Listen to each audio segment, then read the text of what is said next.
Hello and welcome to this week's episode of the Edges and Sledges Cricket Podcast. This is DJ and I'll be your host for this week.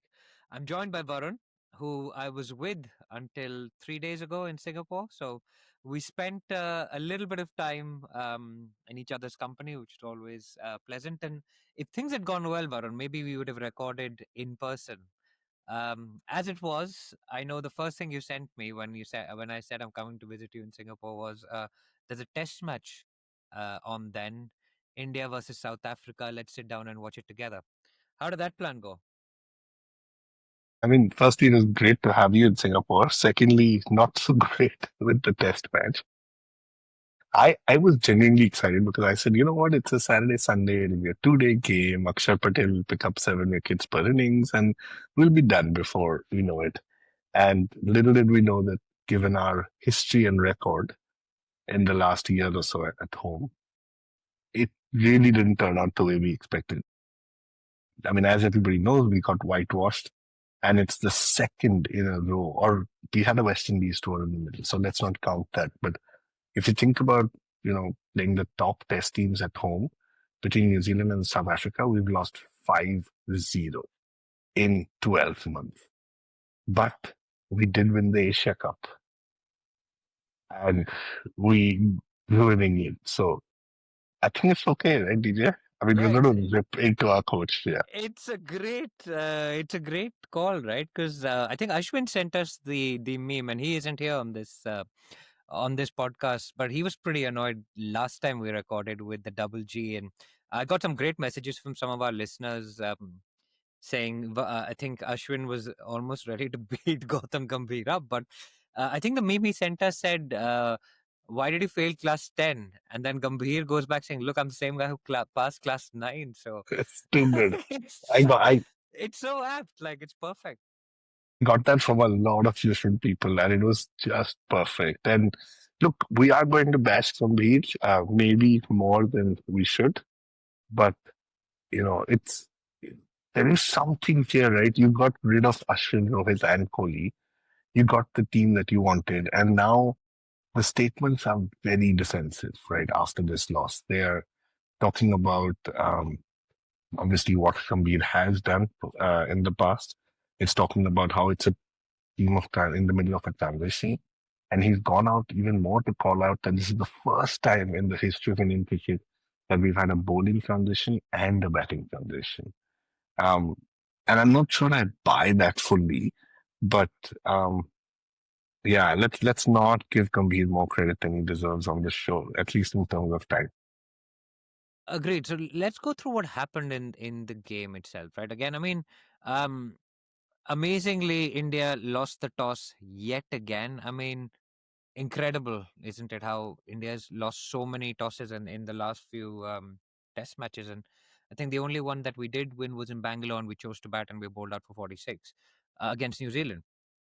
So lose the toss again. There are a few changes to the team. Nitish Reddy comes in. What did you make of that change, Varun? Like, It, it personally, I find it a weird change because at home to play a medium pacer who can bat in Indian conditions just hasn't worked, right? I think Hardik Pandya is different. He did play a few tests, but he stopped a long time back. So if you think about the history of our game, and DJ, you'll probably be able to answer this better. When has a medium pace all-rounder done well in India? I'm going to say not for a long time. well, Kapil Dev was pretty good. Uh, And that's why I said not for a long time. correct. And then Lance Klusner did well. I think he in Calcutta again, 1996 is what I'm thinking of.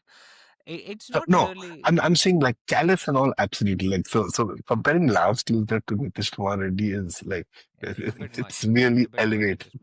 the Reddy status. I agree. Like it was a weird change. I mean, Gill obviously went out, right? So Sai Sudarshan came in, uh, and Akshar Patel went out, and Nitish came in instead of him. So the indications were that it should be a better pitch to bat on. Of course, India lost the toss. This is just when I'd landed in Singapore on Saturday morning, and you were like, "Okay, India's lost the toss. South Africa batting," and they just played India out of the game in that first innings. 489 with the bat. India looked. I mean, we had Bumrah, we had Kuldeep, we had Siraj, we had Sundar, we had Jadeja. This was not a light bowling attack. I mean, this is probably our best bowling attack we can put forward, right? In these conditions, I would say. Um, yeah, pretty much nothing to write home on that front. And then tell me about Senior and Muthuswamy, man. Like, how much do you know about this guy Muthu? Like, Man, I don't know enough about a lot of these guys. Like, okay, the top order one knows of very well, but this guy, like he and Janssen, 109 for Muthuswamy and 93 for Janssen. That just took the game away from us. This was late on day two, I think. And at that point, I remember you and I were just laughing and saying, well, we haven't watched that much of the test, but they've basically reached a situation where they can't lose now. And, they almost made 500, 489, I think it was. And actually at the end of the second day, Kuldeep came out and said the pitch is an absolute road. I don't know if you saw that or not, DJ, but Kuldeep actually came out and said that. So, you know what? On Monday morning, both of us thought, yeah, well, India's going to get stuck in. This is probably going to bat 2 days, and it's going to be a draw for sure. But that's not what happened.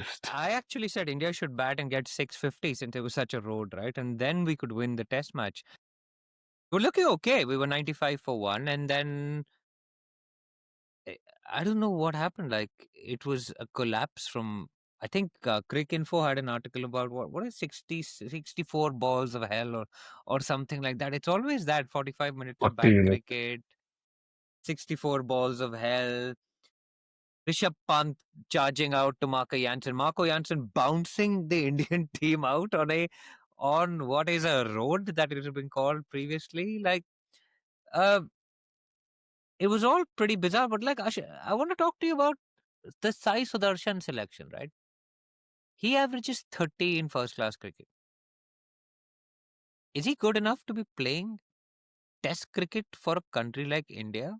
Is he one of the top six batters in the country right now? I definitely do not think so. And if you think about everyone except Jaiswal and Rahul, like she's the only other specialist batter, like non all-rounder, non-wicket keeper. So I highly doubt he's in that top six batters for India. In this test match, we placed him in the top three. And I think that is where the struggle begins. So you rightly said, averages 30. I personally, nothing against the guy, but the more you select people based on IPL performances and how they've done, in the first 10 overs of a Gujarat Titans match, the harder this is going to be for Indian cricket moving forward. The other thing, DJ, that I wanted to ask you is last match, Washington Sundar batted at three, and he looked pretty good. And this match, I'm just trying to look, I think he batted at eight. So, what do you think was going on there? I don't know the answer to that. I think after the Eden Test match, there was another Crick Info article, very good one, about how he was the batter with the most control. I think it said Washington stands tall, Bavuma stands long, or some I don't know, something like that. Can't be Bavuma stands tall. That's too obvious. Um, but it was bizarre. I mean, like Reddy batted ahead of him. Jurel got got out as well for a duck. I mean, for a guy who was in such excellent form, who was playing even when, like, I still think Jurel has the potential to be someone who can score loads of runs, but these guys don't have that capacity to yet, I think, grind out those big hundreds, which is what you needed. What you needed on that pitch was like a Pujara, right? Or a Kohli of the 2016, 2017 era. Just score a double ton, get India back into the game. A lot of these guys, Jaiswal probably is the one that has like longevity in terms of scoring double hundreds and stuff, big hundreds. He went for 58, and once he went, can't think Rahul scored many big hundreds. Rel has scored 100 in Test cricket, not too many in first class cricket. Darshan averages 30, as we've spoken. Can score, but he played that crazy shot charging against Jansen. But again, his hundreds aren't like double hundreds, right? You need a guy who can get you a 150, 160, 200 type of score if you want to be in the game when the opposition's got nearly 500. She's got 100 in Test cricket. Nitish has got 100, but they're all like 100. They've not done that body of work that you'd expect to get playing on a good pitch, because they've gone back from the Eden pitch and said, look, we're going to now try a different tactic. Even that hasn't worked. To be bowled out for I mean, Jadeja again, he has scored hundreds, but I mean, he's an all rounder, right? Like, he scored a number of hundreds, but it's not like he's in first class cricket. Of course, he's got three triple hundred, so perhaps he could have batted higher. But I can't see where that big score is coming from this side, right? Like, if Gill is out, and that's a big miss. Like, Gill scored those runs in England. You could see what he did. He got that massive ground down the attack. You need someone who can do that, and there was no one who was capable of doing that, and that resulted in 201 all out. And then the South Africans did what India have done so many times to opposition, right? It was like watching an inverted test match. India have done this so many times to like opposition, where you've batted the opposition out of the game. You're ahead in the series. Like, it was, I think there was a lot of chat about, oh, why aren't they declaring? Are they going to? They didn't need to do anything. They literally didn't. Tristan Stubbs got out for 94 and then they declared, but they didn't need to do anything. They just batted India out of the game. And then Simon Harmer, I mean, a guy who was dropped after, I think, the 2015 series that he played, just comes and picks up 2 wickets. Like, it's what Ashwin and Akshar and Jadeja have done for years, right? And India go in 20 for 2. Kuldeep is the night watchman, 27 for 2 or whatever. And it was like saying the world has gone mad and everything has come full circle, because people are now playing India at their own game and doing it better. Yes, the toss, the luck, okay, fine, you haven't. But India have lost tosses in the past. But then they've gone past the opposition score by scoring those big runs in the first innings. If you've got 200 in the first innings, there's no chance you're in the game. That's a draw at best. And I think Jadeja even came out and said on that fourth evening, a draw will be like a win, which is a pathetic statement, right? For a team that hadn't lost a series for 12 years.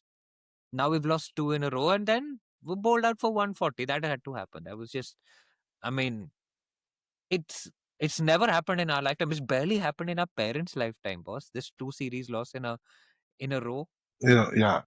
It really hasn't happened. And surprisingly, the last time it happened in 2012, and the first time it happened after that in 2024, there was only one common factor in that dressing room, and that was Kohli. Gautam Gambhir. Gambhir. No, Kohli was also there. No, Yeah. But Kohli, yeah, Kohli was there in 24, but I'm just saying No, generally, like, but it's interesting, right? Because all the blame went on Rocco for the New Zealand loss, right? It was all, these guys are old, they need to go, they need to retire. Where's all that chatter now? How is this like? How who do you have to blame? So now we found the issue with exactly. Gambhir.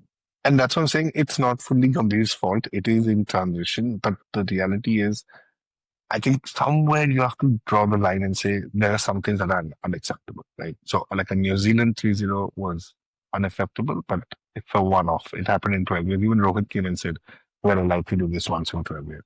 When it happens successively, like very quickly after that, I think the line has to be drawn somewhere. And unfortunately, in this situation, it is going to be Gautam Gambhir. He is coming off on the back of Rahul Dravid and Shastri, both who've had very good tenures as coach. And he's made some very bold decisions, Gambhir, and he's chopped and changed, and people have come in and out, and there have been all rounders. And yes, some results have been achieved, but I would say not in the test circle. So Gambhir, I think, rightly has to take some of that blame. Some of the other points, though, DJ, like, I think you ran through it really well. There was a bit of a luck factor, right? Because when you think about a Jurel, there were so many hopes on this guy. And he came in with wonderful form. You could not keep him out. Otherwise, India rarely plays two keepers. Jadeja, Reddy, these are all guys at home who should be getting runs. But the one thing I read today that I found interesting, because we've already discussed Sai, but is KL Rahul. Robin Uthappa actually came out, I think, a few days ago and said the team is going to lose patience with KL Rahul's inconsistency. And I found that very interesting because he's probably the most tenured batsman in that setup today. He's got the overseas hundreds. He knows how to tackle the new ball. But DJ, what happens when you just keep scoring 20s? Like at some point, does the team lose patience? KL Rahul was the guy to stand up this game with Gill missing. It was the perfect time for a KL show. Yeah, it should have been, but he played two pretty weird shots. I think he went to Maharaj in the first one, and then he was beaten all ends up by a hammer delivery. Now, I can't find too much fault with KL. To be honest, he's not in the mold of the greats. I think he's a very good player, and he works hard, and he's very pretty to watch. But I don't know whether he is in the mold of the Pujaras, the Kohlis, and the Dravids. He's going to be an average player at the end of it, right? And I think his average will show that out. I think he he, he's in the mid 30s maybe somewhere, and Ashwin would tell us. Look, I think Rahul, I can't find fault with him on this. I think it's an inexperienced team, right? But what it doesn't have is it doesn't have the performers at the Ranji level. And that's my question. Like, yes, Akshar is done well in the past, but how well has he actually done post that 27 wicket series that he had against England? He's been okay, right? Jadeja, of course, is a class apart. Ashwin, once he's retired, Washington is not a replacement for his bowling. Kuldeep is, of course, world class. Like Washington, if he's playing, he has to play as a batter who can bowl a little bit in the test game. He's not going to win you games with his bowling most of the time. I think you need to go back. The question is, yes, this is a disaster, right? Like, but you're not playing test cricket for another year now, nearly. You're going to play Sri Lanka in Sri Lanka, and then you're playing Australia at home. Now, the World Test Championship, I think it's a very hard, and the cycle is barely starting, right? Gambhir said, "Look what I did in England, bro. You were 0 for 2 in the fourth Test match, about to lose that series. Then you were one session away from losing the fifth Test match. Also, so Exactly, it's not exactly. like you've done, and you've Two lost an hits. You were yeah, 2 hits away or something yeah, like that. yeah, and you've lost the first Test match of that series, where from almost an unbeatable position. So this is not great leadership. This is And what England have shown us is that they are an erratic team after losing in 2 days to Australia, who are a really good team. That, I think, puts the 2-2 result in context. They were two very flawed teams. It just was who made fewer mistakes. That's it. And it so happened on the day Siraj pulled out the stocks on the last day. I mean, the England series is bizarre as something to quote. He's talking about the Asia Cup. He's talking about the champion. What does it have to do? Yeah, And I actually called for Gambhir to be coach, but I always said white ball. Like, he knows how to win white ball trophies. He's not, no, he's never been that great a test mind, right? Like, he's played a couple of good knocks. Like, he's got a double hundred in test cricket. He's batted for 2 days in Napier to save a test match. But like, he's not a great test match mind, right? Like, you have those clips of Jeffrey Boycott saying he's rubbish, he can't bat in England, right? So India need to think about this whole obsession with three format, three format, three format. Gill, big miss in this series, right? So that three format thing has cost you your captain. And now why the obsession to have a three format coach and three format selectors? I don't understand. You can split the white ball selection with the red ball selection and have totally separate panels. There is no need for Agarkar's team to do all of that, and for the coach to be the same across the two. In my view, I don't know what you think, because they are also on the hamster wheel. They are also running from one place to another. They're like, oh, Washington is good at T20. He can smack it. He's also good at Test match. Isko rakh lete. I'm not saying Washington is the best example, but it's just the three format obsession is going to hurt Indian cricket in the long run, because A, players don't get enough of a break. B, there's no strategy left. What is the preparation? Where is the strategy? You're playing T20s in Australia, then you come and start playing Test cricket in India. those conditions make no sense. Right now, what we've seen today, and of course we'll talk about the ODI, is like the value of people getting a break. Rohit has shed so much weight. He's looking in good shape again. Uh, Kohli apparently turned up 2 days earlier to Guwahati to Ranchi uh, before the team flew in from Guwahati and got his practice in just to recondition himself. Their bodies are feeling good. They adjust again. I mean, they are old. They're experienced, right? So they know how much they can do. But to not have that ability to switch between formats or that time to just absorb what you need to do, I think is hurting Indian cricket. And this is a result of too much cricket and not enough prep. Pujara, Rahane were not playing all the formats.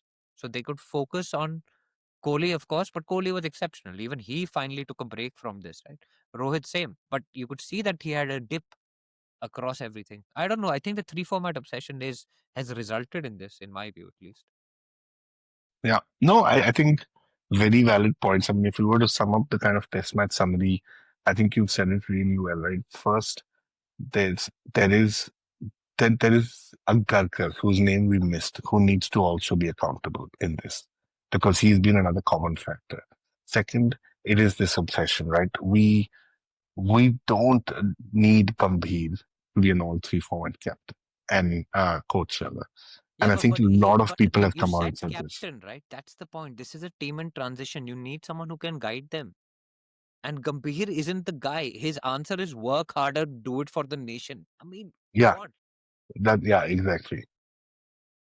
Exactly. No, I fully agree with you. I think they need to rethink this. I think part of what Ashwin messaged us earlier today is just given we don't have a test match for a long time, this will all get buried. And we will probably pick this up in July, August next year as we start preparing for the next test. But overall, I think the comment that resonated with me the most is two things. One, the team doesn't have anyone inside it who has done it at Ranji. I think that to me says a lot about how you called it out. I- It's it's just not something that we should take lightly because players who are willing to put in the grind. Um, and then not seeing the results, it is going to be hard. Where is the Pujara? Where is that Dravid? Those were the guys who held us for what, 25 years almost in Test match cricket and who just set the scene for number 4 and 5 to come and make the runs. Where are these players today? You need to give them an opportunity. Yeah, but it's also unfair on people who have done well in domestic cricket, right? Like the Sarfarazes have done well. Give him that run. You look down that scorecard, Varun. There are only people that have played all different formats. Other than maybe Jurel. I think Jurel is probably the only test specialist at this point, right? Is Yep. everyone in that squad playing? So Jaiswal just played a ODI today, right? So KL plays ODIs, Jaiswal plays ODIs. Um, Sai hasn't played any. Maybe Sai is the specialist, but he's not obviously, I think, doing what he needs to do, right? Pant plays ODIs. He's a T20 World Cup winner. Jadeja plays ODIs. I think that the issue is there are not enough people putting in those hours at domestic cricket. Like Abhimanyu Ishwaran, right? When would you have given him a shot? Why don't you give him a shot? He's never played, right? I don't think he's made his debut for India. No, he's not. He's been a Yeah. wicket for the Indian And cricket team carrying drinks. That's all he's done.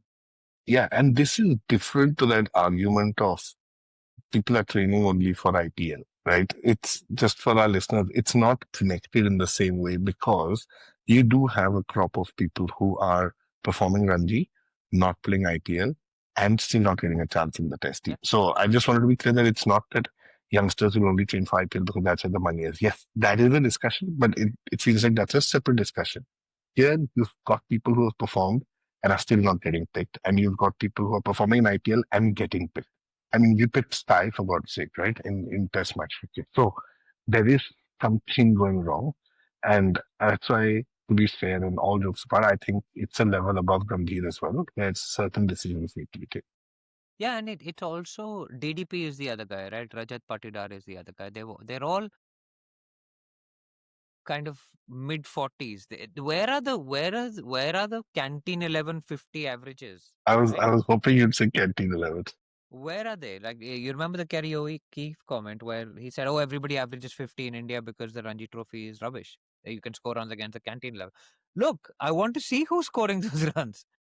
Yes, maybe the value of the tournament has diluted as the number of teams has grown, but you still need to give value in the longest format to people who have put in the grind, who know the muscle memory knows how to bat long. Also, people like Kotian, for example, he's the natural successor for Ashwin, in my view, at least. Yes, he can bat, but he's primarily a bowler who can bat a bit, and he bats in for Mumbai in very tough circumstances. He's done very well at the domestic level. When Mumbai is like 6 or 7 down, he's come and scored 80, 90 crucial runs like that. That for me is more valuable than Nitish Reddy. And Nitish, I think is going to be used abroad. He's not going to be, can't be used in India. That's a waste of a spot. Uh, Which is what my point was. When was the last yeah. time a medium pacer batsman has done well? And I agree with you. I think the thing about this transition period is just if you are transitioning, then bring in the Kotian type guys, right? What do you have to lose? Set this up, say we're going to play, to set up this team for 2, 3 years. Get in the new guys. Nobody new has come in.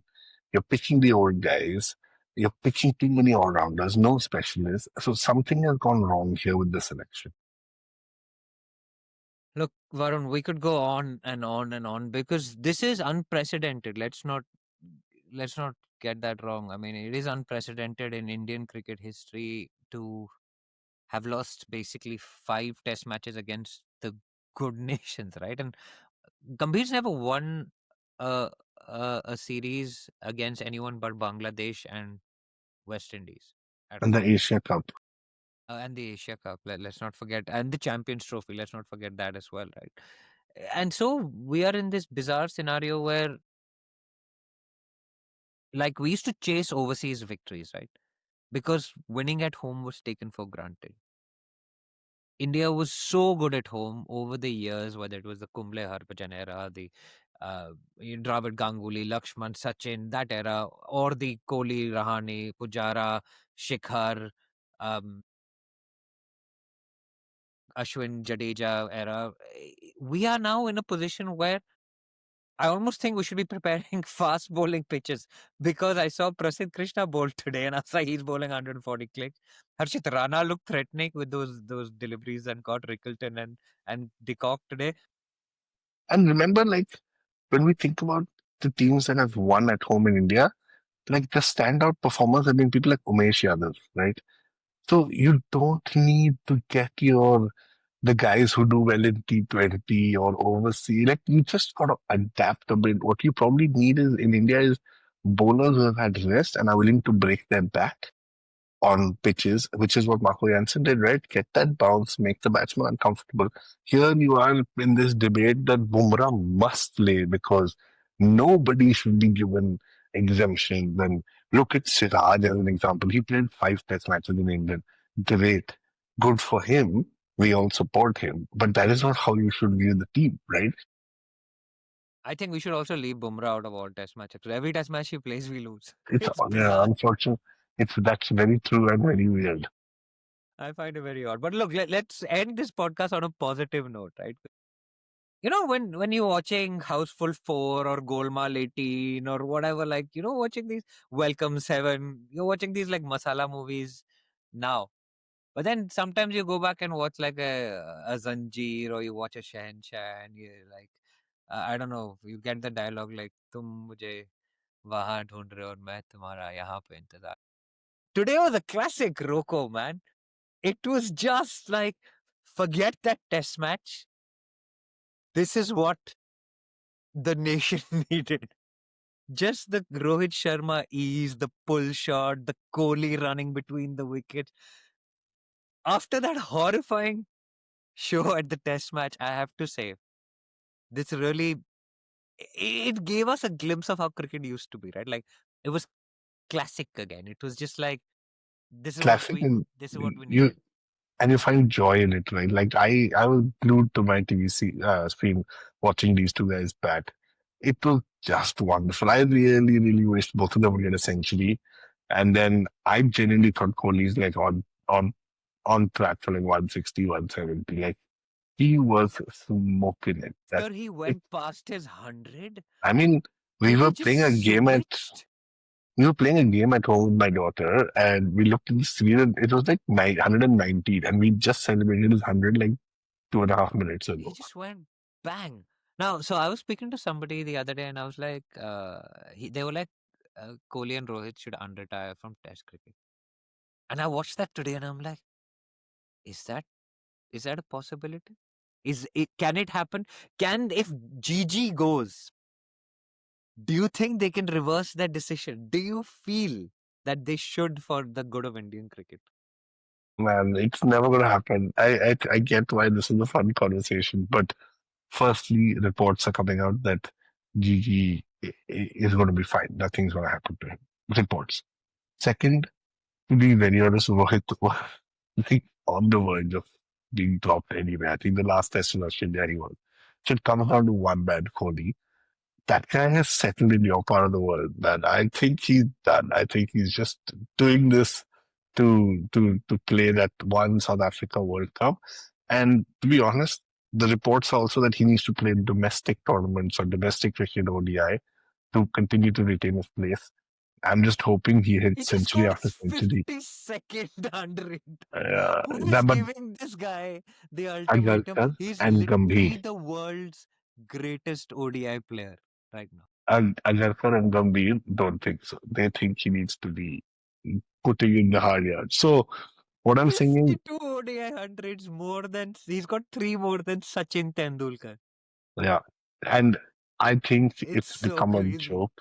But you know what? Just keep performing so that nobody can say anything to you. That is that is just how I feel. It was absolutely wonderful to see him back today. I think what really got me excited was that Gautam Gambhir was watching Virat Kohli for a century in MS Dhoni's hometown. Like to me, after coming off a whitewash, I think this is Gambhir's worst week ever. To lose 3-2-0 and come to Dhoni's hometown, who he has so publicly, had a problem with, and then have Virat Kohli for a century. It was probably the worst thing that could have happened to Gambhir. And on that note, 32 minutes in, MS Dhoni is mentioned on the Edges and Sledges cricket podcast. But look, I think normal service was resumed. King Kohli 52nd 100. He's still about 4,000 runs behind Sachin, but he's played like 150 games less than him. But I don't know if he'll go past him. But at this point, it really doesn't matter because I was feeling pretty bad about Indian cricket and the state of it. And these two guys just come out. I think there was one shot from Rohit where he just caressed it through the covers, and I was like, "This is just it's too nice to watch. I can't get over it." Look, Varun, I know it's late for you. Thank you for joining me. Commiserations on the test match loss. Congratulations on the Kohli 100. Long may that continue. Long may we watch him score hundreds deep into 2027. Um, this is the Edges and Sedges Cricket Podcast. Follow us on One Tip One Hand on Twitter, Facebook, Instagram. I'm still going to call it Twitter because I'm still not used to calling it X. And yeah, if you're watching this on YouTube, give us a like, give us a comment. We read everything. We reply to the ones we like and we don't reply to the ones we don't. So there we are. Uh, until next week, we'll be back with more ODI action and then we'll look ahead to the T20s. Signing off, this is the Edges and Sedges Cricket Podcast.